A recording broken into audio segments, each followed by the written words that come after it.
Good afternoon, everyone, and welcome into D. Armstrong WLTZ.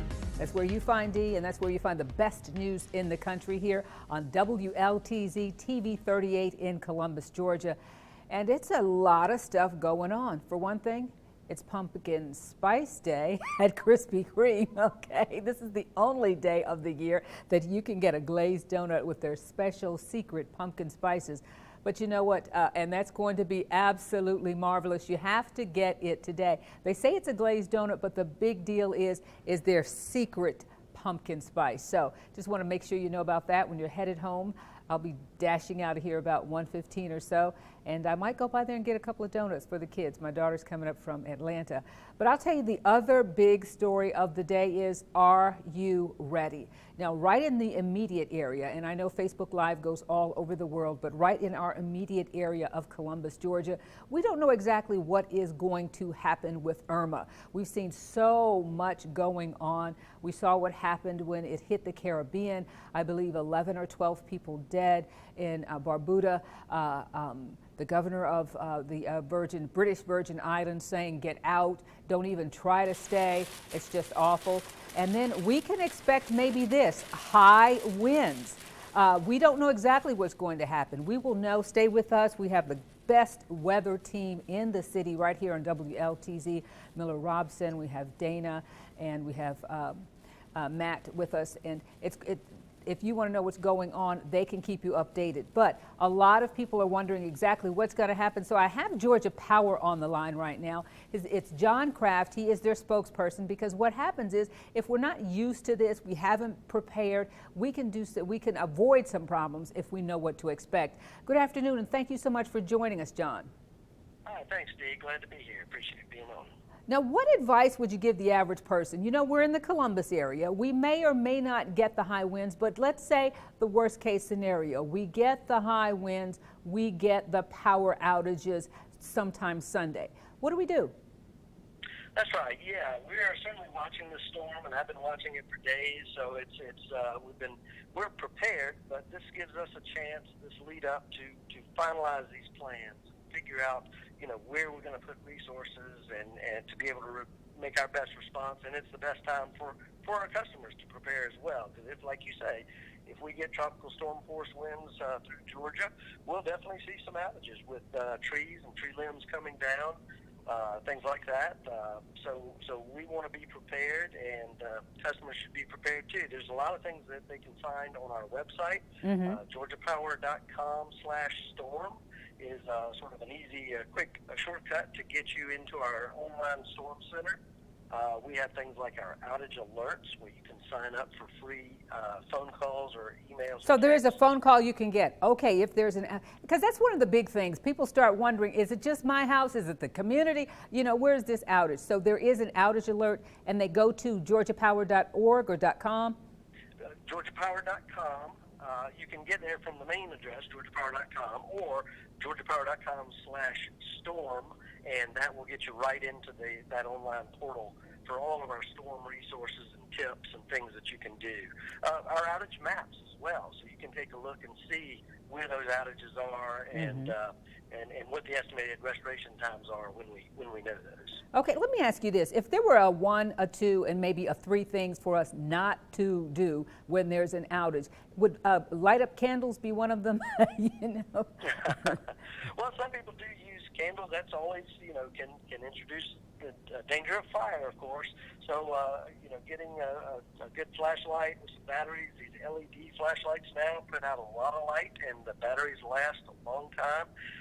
So that's a good strategy to go with, so you don't have to worry about any fire risk from candles.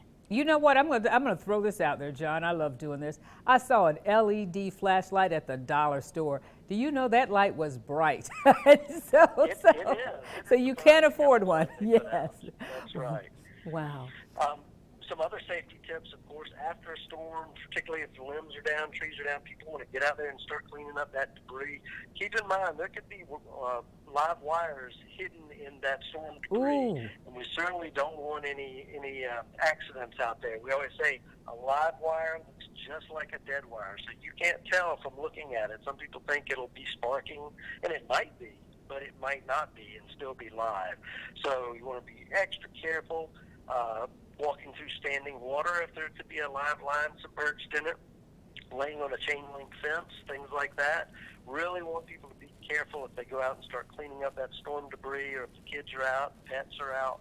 Really want to be careful to avoid any lines that could be down. Wow. Okay, well, let me ask you this. I know you're not a weather guy. Do you think it's going to happen, John? What's going to happen? It sure looks like it is coming, but the question obviously is where and how strong will it be when it gets here. So we'll have to keep looking to see that exact track, but we're prepared and ready to respond. Our system is resilient. We'll see some outages if we get those high winds, but some of the technology improvements in our infrastructure we've been doing in recent years, our system starts trying to restore power even before our employees can get out there and do that important work that they do. So, there's a lot to work with there, but we just want to, and also our mutual assistance network. Nobody can do this on their own. So you'll see us loaning people to other states when disasters strike, and we also receive help when they hit here at home. So we rely on that mutual assistance network of other utility companies that team up in times of disaster to get power back on quickly and safely. Okay. Well, thank you so much. I know that you have the teams in Atlanta, the news team, standing by waiting for you to go live with them, John. I do appreciate you taking the time to be with us live on D. Armstrong WLTZ Facebook Live here in the East Alabama, West Georgia area. Thanks so much for what you do with Georgia Power, and we'll be talking with you soon. Thanks for having us on. Wow. I'll tell you another thing that is happening is that when you're in an area and you did not get that direct hit, but you're just getting the winds, what happens is some people think, well, okay, I'm not in a super dangerous time. I'm going to get in my car and I'm going to do this. I'm going to drive. But do you know this is 80 miles an hour winds right here. Someone's in their car and they're showing what can happen. It can knock over an 18-wheeler. This 18-wheeler can hardly stay on the road. Look at it going over the yellow line, the white line, back left and right, and it can definitely blow you off the side of the road. So one of the things that we're being told is don't think I'm going to zip over here to the store and zip over here to mama's house or zip over there. Those high winds can be extremely dangerous in a car. And the other thing is that people, even around the Columbus, they're already lining up at the gas stations. Okay, my mother called and she said, have you seen that 5-gallon gas can we had? Do you mind bringing it to the house and filling it up? And I said, Mom, she said, make sure you fill up your car too. You know, a lot of the reason we're having long lines is not because there's a shortage and not because there's imminent danger, that's the word, that it's right upon us, but there's so many people from out of town and so many people just preparing that there are long lines at the gas station in Columbus, in the Columbus, East Alabama areas too. So you guys just be careful. We'll know what's going to happen. Make sure you keep your station turned to WLTZ for its Facebook Lives with our wonderful, top-notch weather crew, our meteorologists, and they'll keep you updated on what's going on. The worst of it's going to hit. Miller's over there. Miller, did you have any idea again when the worst of it? Yeah, sure. Okay. All right. Okay. So we've got models that are kind of differing right now. We can put that up there. Well, that may not be the latest information that we have. I haven't had a chance to update it yet, but this is what we're looking at. Okay. Again, we have models. We have a one model, a European model that says it's going to make it to the west coast of Florida, maybe going up to the Everglades by Sunday. And then the global model has it going to the east, which could make landfall between maybe Homestead and Miami.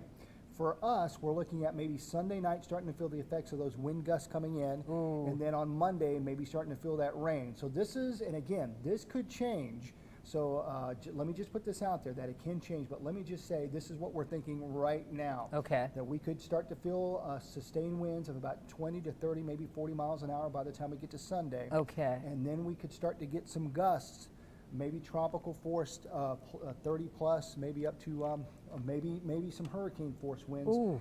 The saving grace for us right now here in Columbus, we're going to be on the western side, the left side of the hurricane. The right side especially the right front quadrant, that's where you get the really nasty winds because that's the direction that it's moving, and you've got the winds whipping around in that direction. So you've got the forward motion and the wind. We're not on that side. We're on the other side, so that's good news. But still, a chance that we could see some really strong winds out there, and that could knock down trees, could knock down power poles. Oh gosh. I would be stunned if we don't see some electricity getting out. Just talked to Georgia Power. Yeah, they've got crews already waiting, and even a lot of automated stuff that they can do. Thanks so much. He's trying to get ready for the 12 o'clock news. For him to do this, I took time out of his day. Thank you so much, Miller. Wow, I'll tell you what, if you want to know what's going on, don't turn the station. Keep it on WLTZ, WLTZ.com. Miller Robson has his Facebook page. I'll be having some updates on my Facebook page. But as much as we want to say thank you, Lord, that we are on the left side of it, I tell you, you can't help but hurt for those who are going to get the worst of it. So we've got to be praying. Thank you so much for watching. Again, before I go, I want to remind you that I have tickets to one of the hottest events in town, and that is the Writers Guild.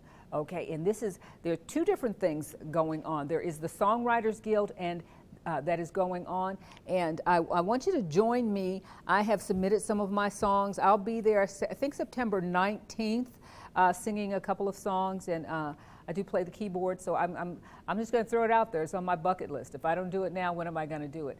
And then there are tickets to the Writers Guild, and the Writers Guild is going to be at the Springer Theater. Rick Bragg is going to be, he's a Pulitzer Prize winner, and he's going to be conducting one of the seminars. You can meet him, touch him, talk to him, rub him, and get some of that good karma from him.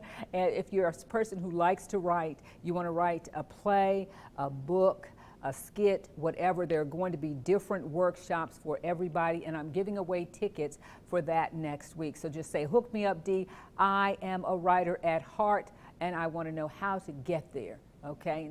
And we're going to give away those tickets starting Monday. And thank you so much for being with us. Thank you, Miller, for stepping in. He's a busy man, as you can imagine. And we'll see you next week. We're going to start off with the Better Business Bureau. Let me guess what they're going to talk about.